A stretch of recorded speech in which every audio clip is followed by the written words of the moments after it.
Natanggap na ng Malacanang ang kumpletong ulat mula kay Secretary of Justice Frederick Vida at Foreign Affairs Secretary Teresa Lazaro, kaugnay ng kalagayan ni Zaldico.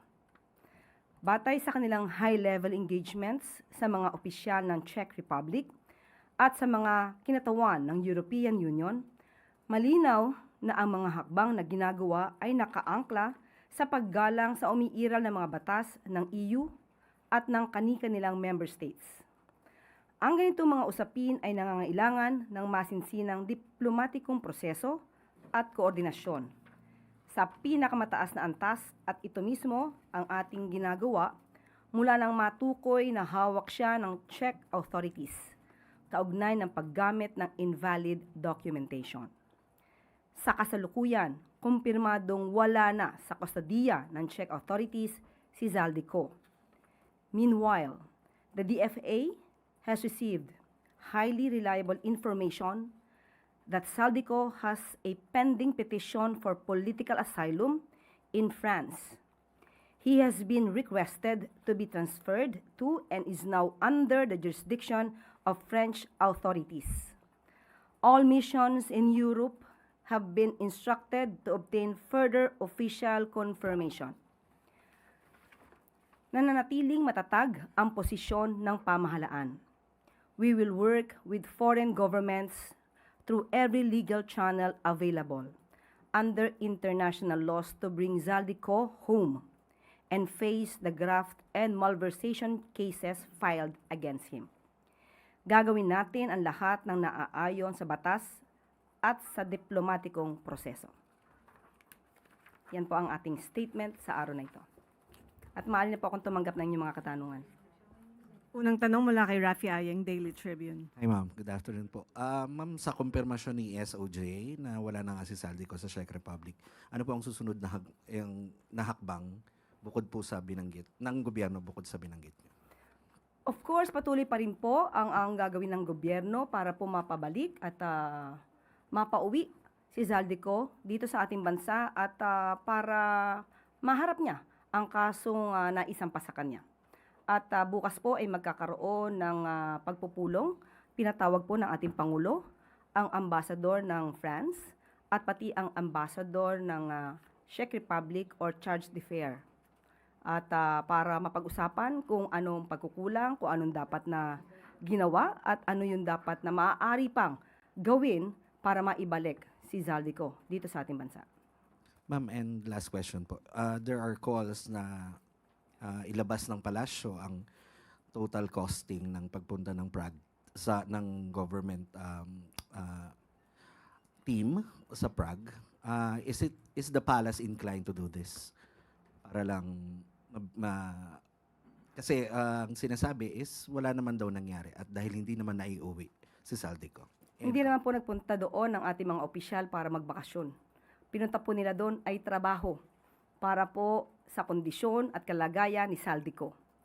Kung ano man po ang nagastos dito, ito po ay trabaho ng gobyerno, maaari po itong makita sa COA. Sunod na tanong mula kay Tristan Nadalo, Newswatch Plus. Ayusek, good afternoon. Follow-up lang po sa statement na sinabi nyo regarding Zaldico seeking political asylum sa France. How big of a challenge will this be now in bringing him home?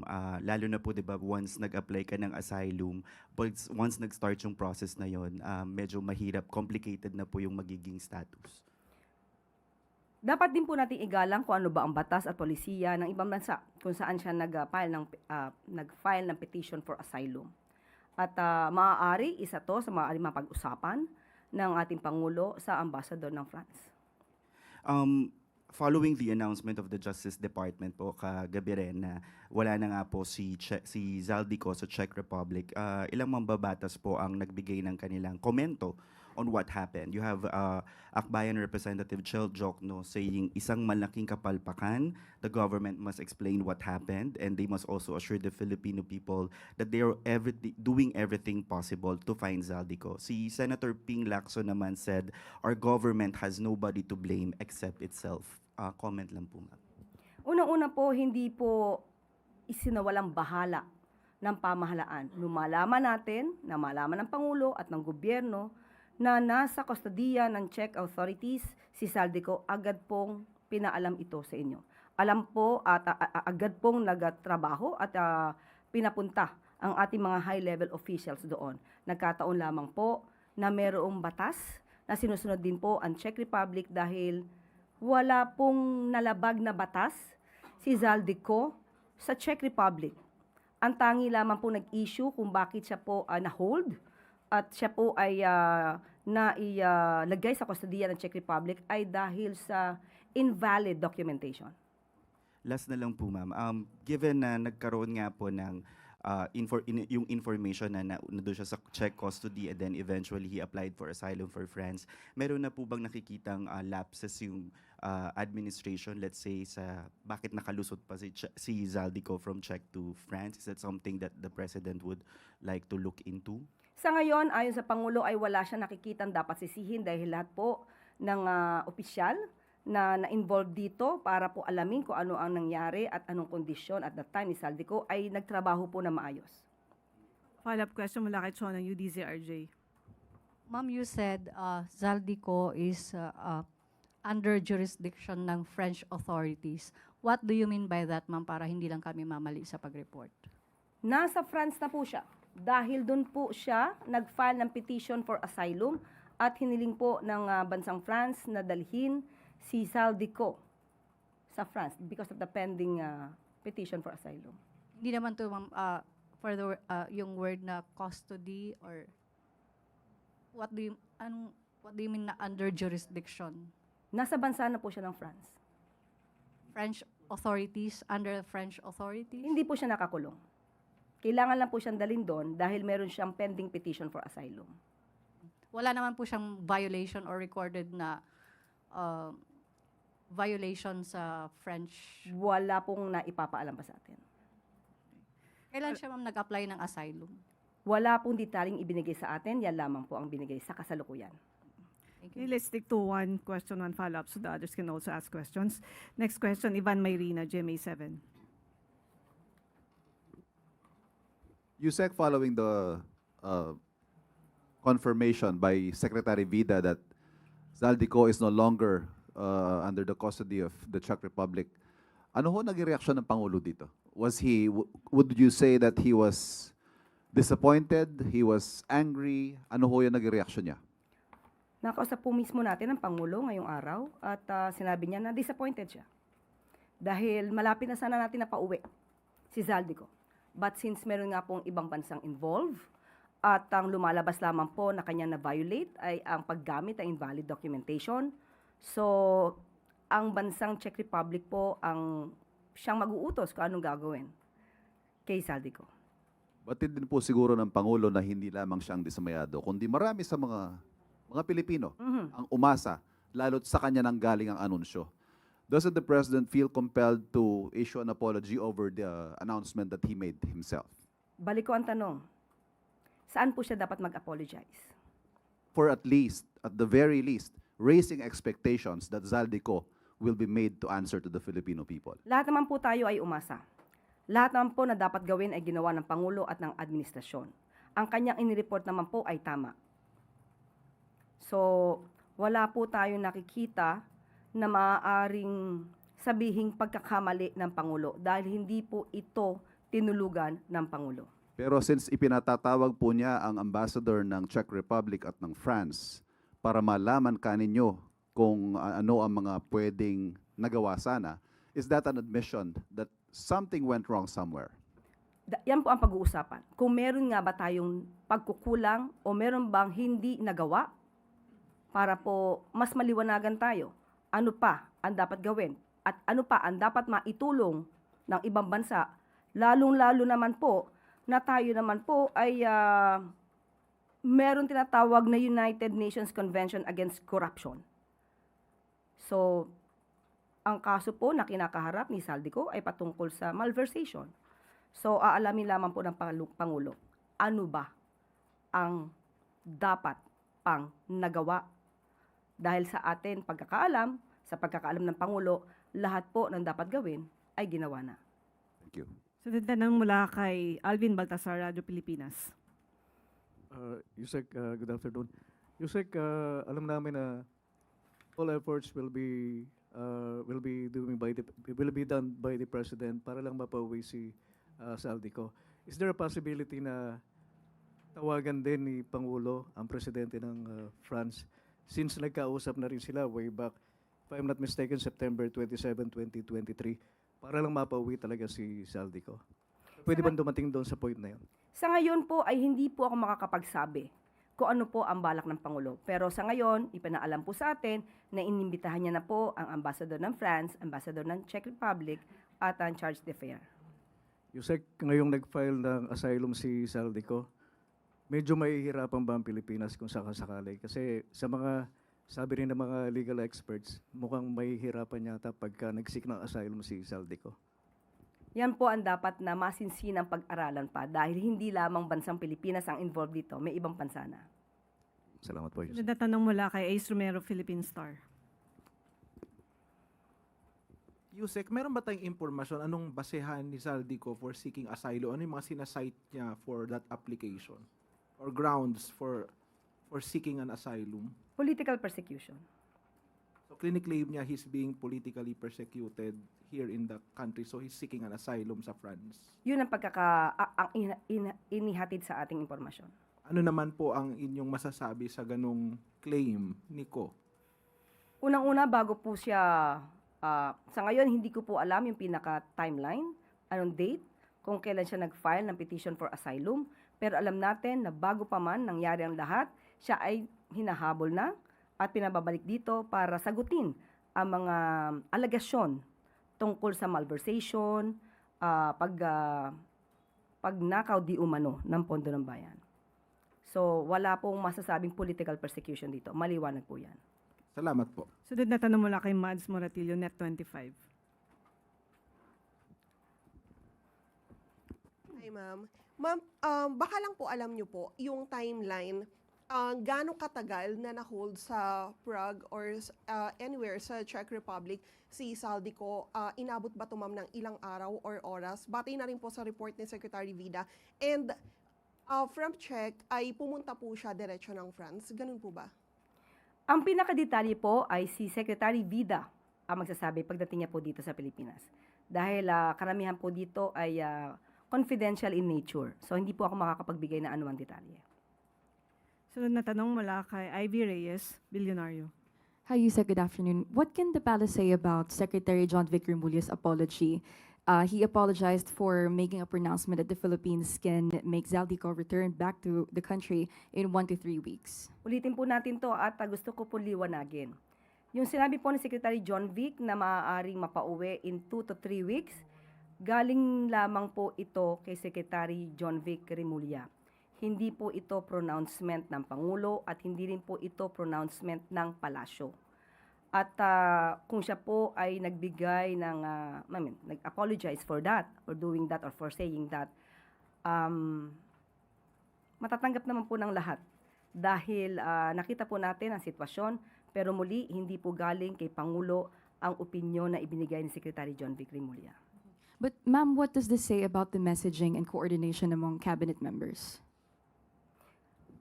Ang Pangulo po ay satisfied naman po sa ginawa ng lahat ng mga opisyal na patungkol dito, na nais natin sa pagpapauwi ni Zaldico. Wala po siyang sinisisi dahil lahat po talaga ay nagtrabaho na maayos. Sunod na tanong mula kay Maricel Alili, TV5. Magandang hapon po, Yusek. Yusek, just small details lang po. First, kailan po yung nakatakdang meeting ni President Marcos with the Czech and French ambassadors? Sa ating pagkakaalam, tomorrow 2 p.m. ay magkakaroon sila ng pag-uusap. Sa Pangulo po ay makikipag-usap sa Ambassador of France bukas ng hapon. Sa ating pagkakaalam, ang Ambassador ng Czech Republic ay wala sa Pilipinas, kaya iniimbitahan din po ng Pangulo ang charge d'affaires. Okay. So sabay tomorrow. Hindi po ko po alam kung mismong sabay sila, pero inimbitahan na po sila. Alright. And yung sinasabi po ninyo na nandun na po sa France etong si Zaldico, so Czech authorities po ba yung naghatid kaya Zaldico papunta sa France? So from Czech, diretso na po siya sa France? Nirequest po kasi ito ng bansang France, pero kung papaano at sino naghatid, hindi po ibinigay sa atin ng detalye. Okay, but kung nag-apply na po siya ng political asylum, ano yung magiging limitation sa pagkilos niya? Nandun lang ba siya allowed magstay sa France? Can he freely move around the country or dun sa mga Schengen countries? Inaitanong ko po kanina kay Secretary Tess at ang sabi po niya sa atin ay maaari siyang umikot hindi lamang sa France. Basta Schengen, pwede po. Yun po, opo. Yun ang sabi sa akin ni Secretary Tess Lazaro nung tinanong ko siya. Mhm. Pero siguro po mas maganda na ang pinakadetalye po nito ay manggagaling mismo sa ating Foreign Secretary.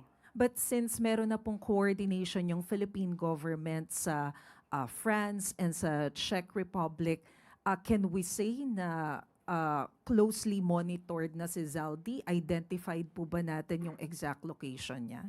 Hindi ko po masasabi kung identified. Ayoko pong ibigay yung detalye dahil ayoko naman po ding ipaalam ako ano man ang magiging operasyon ng gobyerno. Thank you, Yusek. Sunod na tanong mula kay Harley Balvena, IBC. Yusek. Ma'am, how's our relationship right now with the Czech Republic? Will this affect how we treat or the level of respect we have with the Czech Republic? Because Saldico is a high-profile fugitive accused of large-scale corruption, and yet the Czech Republic seems to have been somehow lenient or did not act with full urgency with regard to Zaldico. And even now, they remain strict in disclosing information to us, like when asked by Justice Secretary Frederick Vida on the possible exit points of Zaldico from Czech Republic. The Czech government declined to share information, citing the Schengen rules and data privacy. Ang paggalang po sa polisiya at batas ng ibang bansa ay hindi naman po dapat maging hadlang ito sa magandang relasyon ng Pilipinas saka sa Czech Republic. Kailangan din po nating igalang kung ano po ba yung pinapatupad nilang batas doon.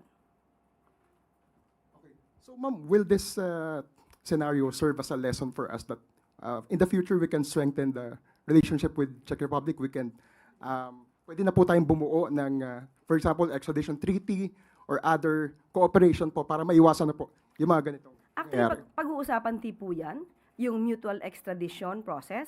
At, pero sa ngayon, wala pong sinasabing hindi naging maganda ang relasyon natin sa Czech Republic. Nagkataon lang po na meron din silang batas na pinapatupad. Sunod na tanong mula kay Clay Pardilla at PTV. Hi, Yusek. Yusek, follow-up lang po. Will the President ask the French ambassador or the French government to prevent Saldico from acquiring political asylum? I don't think so. The President will not do that. Dahil hindi po niya panghihimasukan kung ano po ang magiging desisyon ng ibang bansa. Follow-up question mula kay Tristan Nadalo. Ma'am, pero is this a growing concern for Malacanang that some high-profile fugitives are trying yung asylum route para po makaiwas sa accountability and responsibility? Yes, yan ang po yung nasa isip natin. Yan din po ang nasa isip ng Pangulo dahil yung iba nating mga pugante, yan ang ginagawang last resort para ma-delay ang pagpapauwi sa kanila sa Pilipinas. So, hindi magandang pangitain. Sunod na tanong mula kay Chloe Ufana, Business World. Ay ma'am, may iba lang po ako. Ma'am, earlier today, nagpulong po ang Uplift Committee. May we just get an update, ma'am? Ano mga napag-usapan?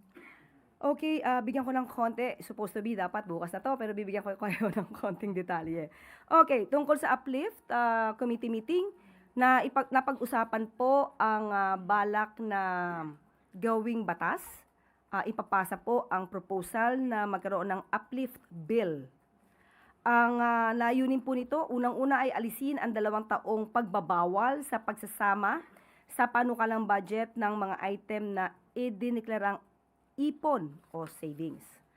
Pangalawa, para magbigay ng listahan ng mga programs, activities, and projects na maaaring ponduhan mula sa mga nakalaang budget. At pangatlo, layunin din itong bigyan ng kakayahan ang pamahalaan na magamit ang unreleased appropriations at unobligated allotment mula sa fiscal year 2025 GAA at ang unreleased appropriations mula sa fiscal year 2026 GAA.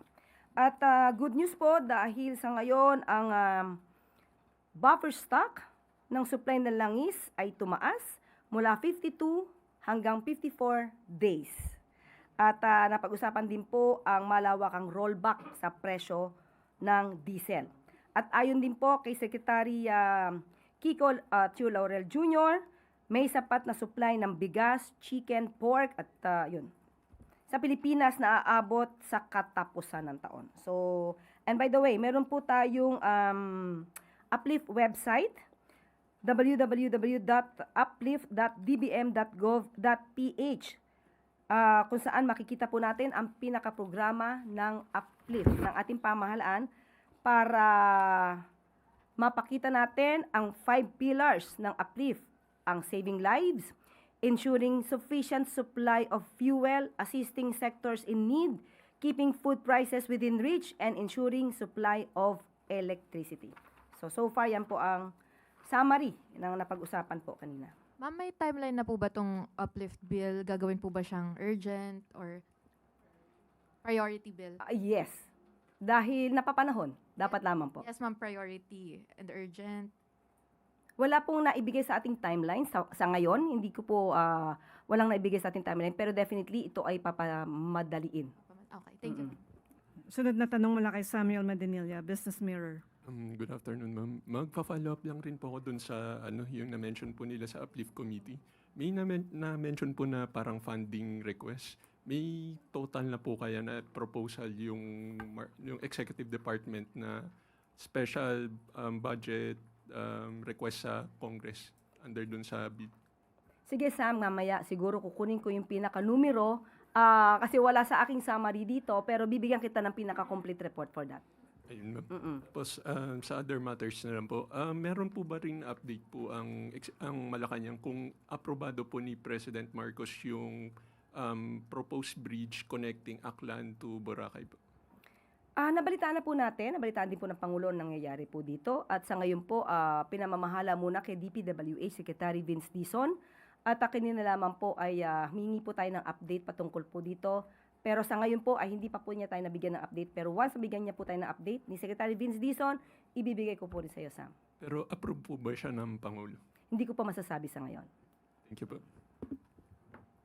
Wala nang tanong mula sa MPC. Balik sa iyo, Yusek Claire. At dyan po nagtatapos ang ating press briefing. Magandang araw para sa Bagong Pilipinas.